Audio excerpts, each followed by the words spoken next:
Joining us now on the Picks for Pros podcast, he's the lead Patriots reporter for Sports Illustrated, very own Patriots Country. We've got Mike Debate in the house. You can follow him on Twitter at MDebateNFL. He's going to be breaking down the Patriots for us.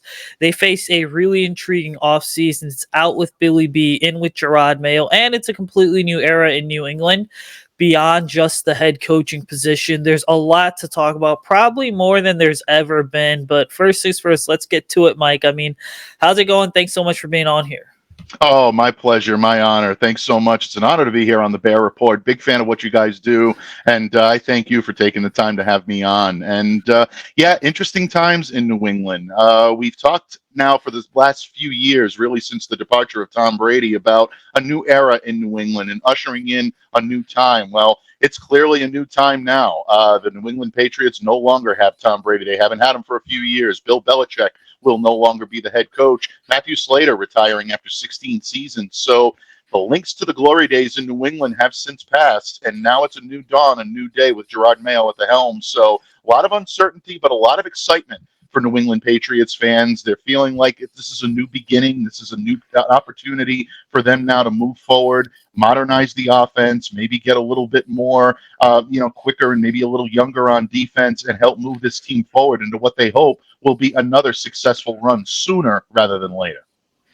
I mean, it is really interesting here because I think when you ultimately look at the Patriots, right, they were at one point the standard for basically a generation and a half, and now you got the Kansas City Chiefs that are the standard. But also, I mean, let's get into it right here so quickly because Gerard Mayo, I think, is creating a sense of excitement around the franchise.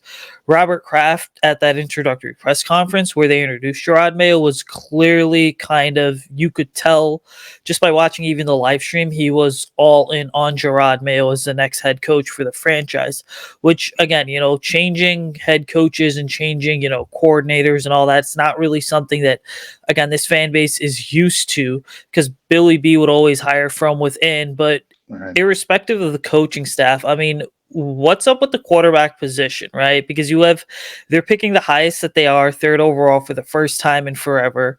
They swung and kind of missed on Mac Jones, and in comes Bailey Zappi, and now all of a sudden, when you are picking top 3, top 5, even though quarterback may not be the direction that they go, it's certainly hard to ignore that being a possibility. Yeah, I think that definitely is right in line. It's very difficult to ignore that as a possibility because the Patriots have such a glaring need. You look at the productivity or lack thereof that they got in 2023 from both Mac Jones and in Bailey Zappi. The offense was not efficient, especially under Mac in those early days before he was essentially benched in favor of Zappi. The Patriots were turnover prone, bad throws, errant throws, miscues, uncharacteristic missing targets. These are things that you never saw the Patriots do under Tom Brady. And if you did, it was usually in the most extreme circumstances. So Patriots fans definitely had an adjustment there. But Mac's progress and prowess that he showed as a rookie has seemingly decreased over the last couple of years. And some of that is due to coaching turnover. Don't forget, in 3 years, he had 3 different sets of offensive coordinators or 3 different coaches essentially telling him what to do. And Josh McDaniels, the combination of Joe Judge and Matt Patricia in 2022, which was a real disaster. And then even last year under Bill O'Brien, which never worked out the way Patriots fans thought it would. Zappi came in, showed a little bit more confidence, maybe a little bit more desire to push the ball downfield. So it was a little more of an exciting project or exciting product to work with and to watch. But at the same time, you weren't getting the productivity that you need. Zappi was still turnover prone, and the Patriots were not getting the protection along the offensive line. They weren't incorporating the running game the way they needed to. So in order to fix this offense, a lot of people are feeling they need to go quarterback here at number 3. You've got 3 solid quarterbacks, any one of which could be a franchise-changing pick. I think that's where the Patriots are looking right now, but I think it would also be short-sighted of a lot of Pats fans to think that there are not a lot of other really pressing needs on this team. It's not just about changing the quarterback. They really have to do an overhaul of this entire defense. That includes the line, that includes wide receivers, and a pass-catching back out of the backfield. Yeah, I mean, the offense is one of the things that, quite frankly, even I want to say this, dating back to some of the Tom Brady days, was not necessarily the flashiest thing, right? Like they never really had some top tier side talent. But you mentioned the three quarterbacks, right? There's at least five right now that a lot of people say are going to go in the top 10. I think the obvious two are Caleb Williams and Drake May. I mean, who is that kind of third guy that the Patriots, you feel like, and fans feel like, need to focus on? Is it a Jaden Daniels? Is it possibly a JJ McCarthy? Is it one of these guys that when the combine starts next week are going to be heavily under the, or tomorrow I should say, that are going to heavily be under the microscope in a Bo Nix or Michael Penix Jr.? What's kind of the consensus there and at that position and the thought process for a lot of people? Yeah, I think all these guys have to be on the table for the New England Patriots, or at least be considered. Obviously, Caleb Williams is the gem of this draft class right now, and obviously, you being a Bears reporter, you know exactly what that's going to mean for Chicago and where they're headed right now. And by the way, that could mean that Justin Fields could be in the mix for the New England Patriots, and I'm sure we'll probably get into that or at least touch on that before our conversation is completed here today. But when you look at just the pure draft prospects, Drake May is someone that definitely intrigues me. Excellent arm, knows how to use that arm strength to his advantage, the touch and the arc that he can put on the ball, and his ability to extend plays with his legs almost reminds me of a very young Josh Allen. I'm not comparing the two, but the style of play that they utilize could be what New England is looking for to rejuvenate that quarterback position. So Drake definitely has the ability to come in and to change the complexity of an offense. But there are drawbacks there as well. That gunslinger mentality sometimes can get you into trouble. And if you're a young quarterback with a very young team that's trying to move forward and doesn't have a lot of veteran presence around him to kind of rein him in, it could end up being problematic. So that's my concern right now with picking Drake May at number 3 if he falls. Because don't forget, there are two teams picking above the New England Patriots right now. They're going to have to make that decision about whether or not the third guy potentially that falls to them is worth that draft capital. I love Jaden Daniels as a prospect. I love the way he's able to be that dual threat quarterback that so many teams right now are trying to emulate in the mold of Lamar Jackson. And I'm not saying that they have similar games, or I'm not comparing their styles on the field, but it is sort of that same mentality and getting a guy that can be as dangerous on the ground as he can be with his arm. Daniels has that capability. If you're worried about knocks on him, I do worry a little bit about the pocket presence. These were things at LSU that kind of gave people a little bit of a pause to say he's ready to make that ascent and possibly be considered for a number 1 pick this time around. I think that's why you see him ranked consistently a cut below guys like Williams and May. If they're going to go in deeper into the draft, Penix is a name that you mentioned. He didn't have a great Senior Bowl, but the film that's on him from his time in college is enough for me to justify that type of a pick. Bo Nix is someone also that has his pluses and minuses. No question about it. He's going to have someone in his corner in Christian Gonzalez, who played with him at the University of Oregon, that believes he could be a good fit there. So you mentioned some of these guys. Spencer Rattler really kind of, I think, raised an eyebrow or two at the Senior Bowl. He could be someone the Patriots look at maybe in later rounds, probably a day 2 or maybe even a day 3, depending on how the board falls. And JJ McCarthy right now is the wild card. Last time the Patriots picked a quarterback out of Michigan, did a pretty good job with it. So that's always going to be a factor. I think any of these guys are on the table right now, but if you're asking me my preference, if the Patriots go quarterback, I'm going to say Daniels. I think he has the biggest upside, and I think they can get him at 3 without having to trade up. My worry with May is that I think Washington may have their eye on him, and I think that's something that the Patriots are going to have to contend with. Yeah, and I've consistently said this all off season since we've known kind of the top 10, dating back to basically week 18 of the regular season, is everyone's kind of heard this statement, oh, well, the draft starts with like the 2nd overall pick. I mean, to me this year, the draft, I think, starts with the 3rd overall pick, because what New England does is kind of such a toss-up at this point. But you brought up Justin Fields, and he's intriguing because, again, I've watched him up close here for the last 3 seasons in Chicago. I look at where he's at in his career right now, and it's tough to say, okay, is he really going to take another step forward? Is he going to kind of just be who he's shown he is through 38 starts at this point. And then in come the Patriots, they're picking at 3, 34, and 68. Realistically, why do you think Fields makes so much sense for New England? And of the draft picks that New England does have, what do you think they'd be willing to give up in compensation? Because I sure as hell know it's not going to be the 3rd overall pick unless Kraft and Gerard Mayo are convinced that he's absolutely the guy to have. Yeah, I think that's an excellent question. And really, that is going to be determinant about whether or not the Bears are willing to move on from Justin. If they feel they are, what can they get for him? Don't forget, this was a very, very highly touted quarterback prospect coming out in 2021. A lot of people felt that he was going to be the guy, one of the best quarterbacks, if not the best, in that class. And you're looking at guys like Trevor Lawrence and Mac Jones alongside him and Trey Lance. These were all guys that were considered possible top 10 picks that year. Fields, I think, is interesting. And the reason why I say it's interesting for New England is because New England heavily scouted him and really was, from what I understand, from guys in the room that were making these picks and really making the evaluations that season. He was someone that the Patriots, I think, were looking very closely as being that quarterback of the future, someone that had the ability to view the field in multiple ways, both in using aerial attack and using a ground attack. For some reason, it just has not clicked in Chicago. Some people will blame coaching for that. Other people will put the blame on Justin himself. I think it's probably a little bit of both. So if those two sides are ready to move on, all of a sudden New England now comes in and has the opportunity to get a very young quarterback, someone who is still learning the game, someone who can be molded in the image of a new offensive coordinator, a la Alex Van Pelt that the Patriots just hired. Alex can coach quarterbacks like this. He has the ability to take someone like a Justin Fields and maximize his skill set to make it work for New England.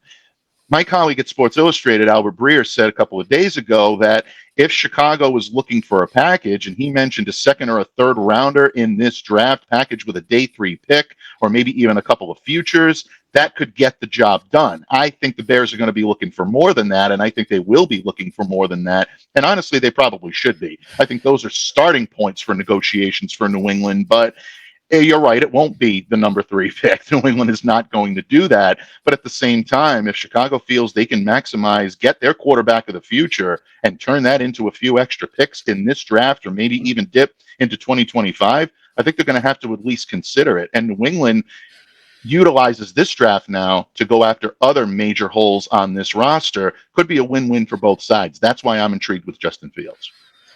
Yeah, I mean, he is really, like I said, he's the type of guy where it's tough to say where he's at in his career because, again, by year 3, you should have a good idea of what he can kind of do and what a guy is able to basically do on an NFL field. But getting away from the quarterback position, right? And I feel like the tough part about covering a team for guys like you and I that ultimately picks inside the top 10 is unless they have a 1st or 2nd or even 3rd year guy at the quarterback position, kind of what tends to happen is the general consensus. I think it's kind of generic surface level analysis at this point, but there tends to be, they're picking in the top 5, they're picking in the top 10. Like they absolutely need a quarterback when in fact, this is a draft class that you would think changes people's perceptions about it because wide receiver is top heavy, but there's also a hell of a lot of depth across the board.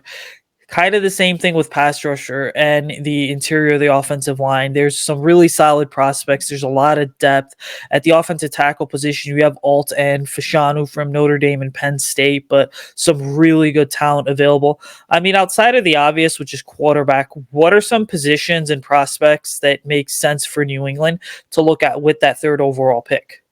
Well, I would say offensive line. If the Patriots are not going to go quarterback at number 3, I've gone on record on Locked On Patriots and saying I think they should be in the business of looking to move down. You can definitely grab a talent like a Fashanu or an Alt, probably with number 6, number 7. Try to maybe look for teams that are looking to go up to that 3rd spot to grab their quarterback. The New York Giants have been a team that's been mentioned as a possible trade partner for the Patriots if they move out from 3. Las Vegas Raiders are another ones to keep an eye on. They definitely would love to get their quarterback of the future. They feel they can do it at number 3. There's a Jaden Daniels and Antonio Pierce connection that I think could be a very good one in America's Playground over in Vegas for the next few years. So the problem is Vegas right now holds number 13. Can the Patriots trade back to number 13 and still get that franchise-changing offensive tackle that they want? I happen to think guys like Fashanu and Alt are going to be off the board by then.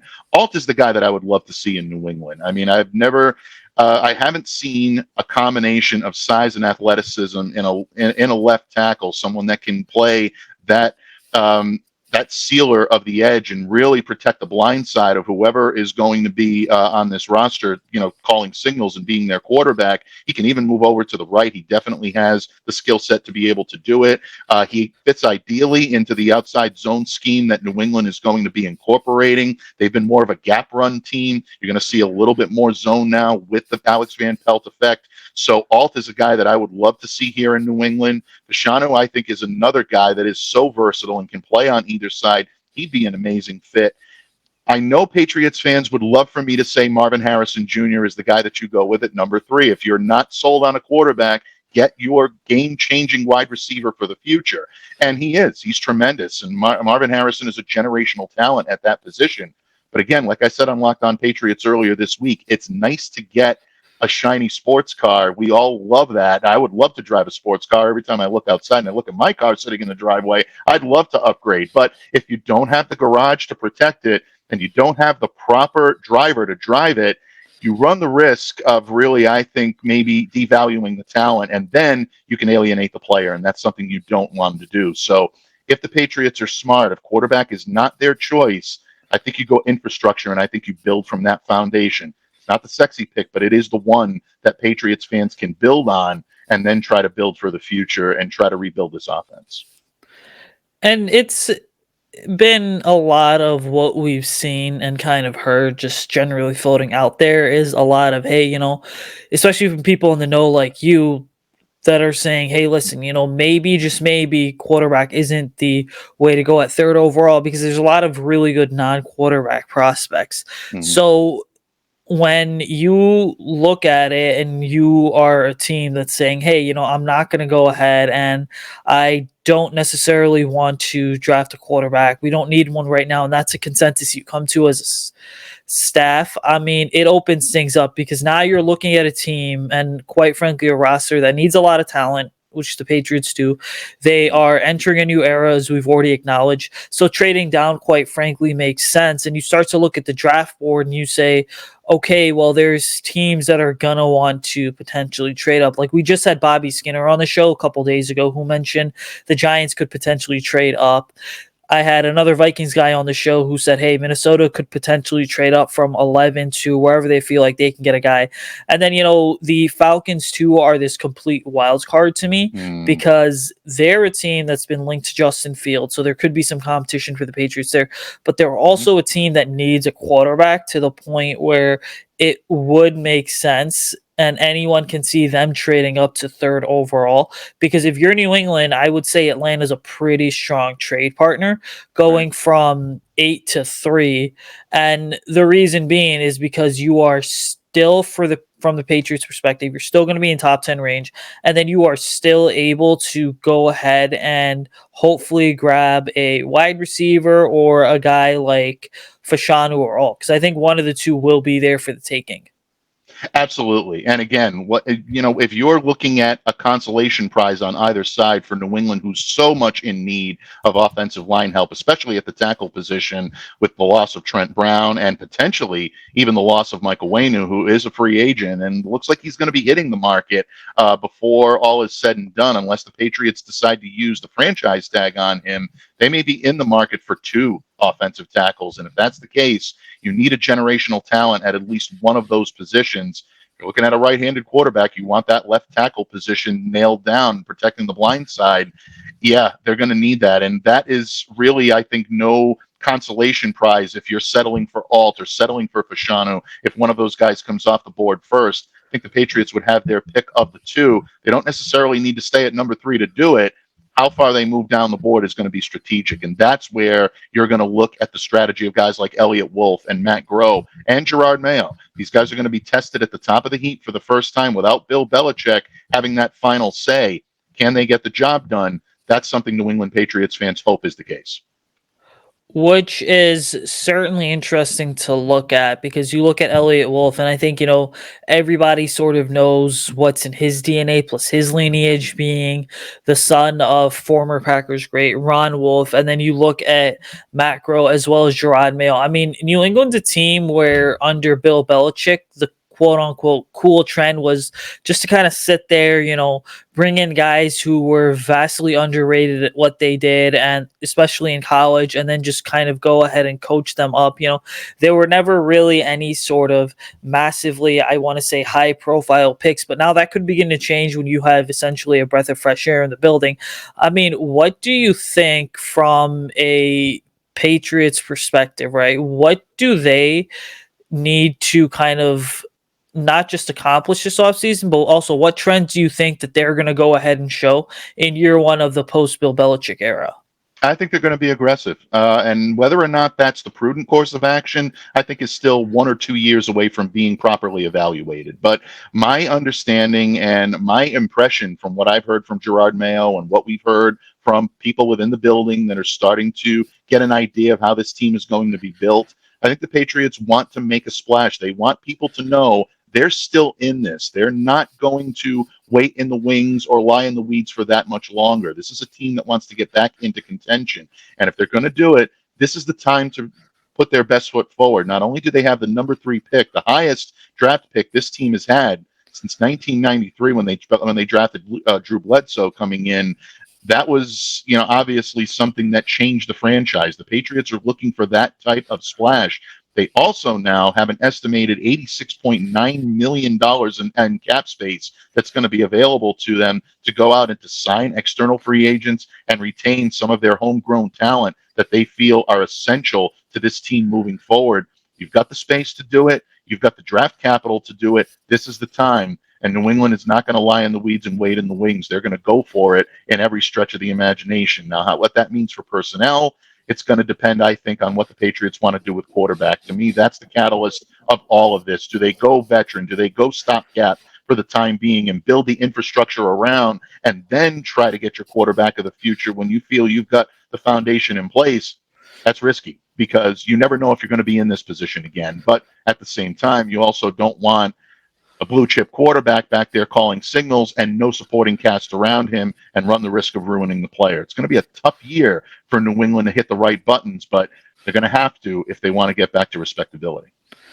Yeah, and it's all linear in a sense, right? Because you look at this and you say, okay, maybe they spend the year building up the roster, and they do in fact decide to say, hey, we're going to run it back with one of two in Mac Jones or Bailey Zappi, kind of have this open competition at the quarterback position heading into July and August during training camp. And then all of a sudden, at that point, you look at next year and you say, all right, well, we know for a fact that we feel pretty good about the roster around us. Do we possibly decide to take a swing on another young quarterback right now, knowing that we've kind of spent a year building up this entire thing? It's going to be something to monitor. But we got the scouting combine kicking off here, and this is the last one I have for you before you can get out of here and go enjoy the rest of your day. But what are you looking for the Patriots to do during the scouting combine? I mean,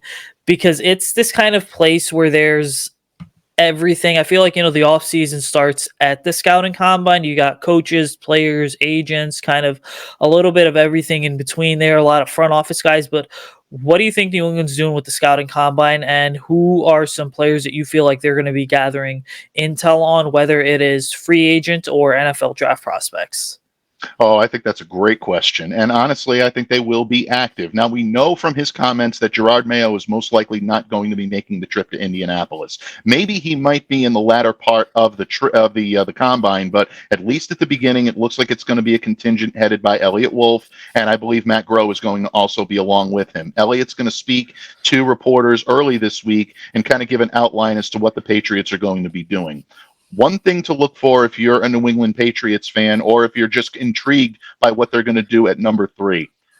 I look to connect them with probably most of the top names on the board, whether or not there's a realistic chance they end up in New England or not. These guys are going to be doing their due diligence, and they'll meet with every prospect they possibly can. That's an old page out of the Bill Belichick book. Gather as much recon on people as much as possible, because you never know when you're going to be going against these guys, or in 2 or 3 years, 4 years, when they come up for free agency, you want to be able to say, we met with this person. We know what their character was. We've seen them grow from that young prospect at the combine into a solid NFL player, or a player that maybe just never realized his potential and can go elsewhere and grow into what he was always capable of doing. So I look for them to continue that trend. I think that would be smart. As far as free agents go, yeah, I think the Patriots are going to be very active in trying to retain their own talent. I don't know if they're necessarily going to be doing a lot of external recruiting. The Patriots have some players on this roster that I think they need to re-sign in order to be able to move forward solidly this year. Guys like Hunter Henry, who was a team captain last year. Patriots don't have a tight end on the roster right now other than LaMichael Petway. They need to get a guy that can come in and play the position and be a mentor for a young quarterback. Hunter Henry fits that bill quite nicely, better than anyone else on the free agent market.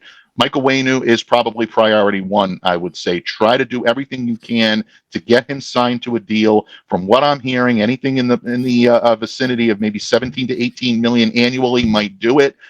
We'll see. If he's getting higher offers on the outside, it's going to be tough. But I think the Patriots are going to spend a lot of time there. That's why you're seeing Elliott Wolf and Matt Groh both there. I think that they're going to be focusing on personnel as well as draft. And then they're going to be looking, I think, very heavily at scouting offensive linemen. This is a very deep class when it comes to interior and external offensive linemen. They're going to do their due diligence in scouting those players. Also, don't sleep on the fact that the Patriots will also be scouting wide receivers. I look for them to be very active day 2 and day 3 with receivers. And I also think they're going to be looking for a young pass-catching back. The name I look for right now is not a name that's nationally known right now, but University of New Hampshire's Dylan Laube is a hometown, homegrown type of prospect. His ability to catch the ball out of the backfield is going to be very intriguing to New England. I look for them to keep their eye on him. Yeah, and it's interesting because I was texting back and forth with one of Dylan's college coaches the other day. He actually played high school football about an hour away from me here in Illinois. But yeah, Dylan's a name that I've kind of heard too as a guy that is going to be a high riser. But before we get out of here, where can people kind of follow you on Twitter and check out your work over the next couple months? Because what happens this coming week is gonna lay the foundation for what happens, across the league in March and April. Oh, absolutely. And again, thank you so much for having me on today. You do a great job with this pod. It's my honor to be your guest. And thank you for taking time out to invite me on here today. And if you want to check my work out, either if you're interested in what the Patriots are doing or just to see things from a Bears perspective in terms of the top pick and the number 3 pick and that dynamic, maybe even a little Fields talk, you can check me out each and every day on the Locked On Patriots podcast. We're free and available on all platforms, available Monday through Friday, YouTube, Apple, Spotify, wherever you get your podcasts. You can check out all of my written work and more intricate drill down details at si.com/NFL/Patriots. And as you said to open the show today, I am the lead beat reporter for Patriots Country Fan Nation. So you can check me out there. Absolutely. And thanks so much for being on here again. We'll definitely have to do it sometime soon. Anytime. Best of luck. Have fun covering the draft. And thank you once again for having me on.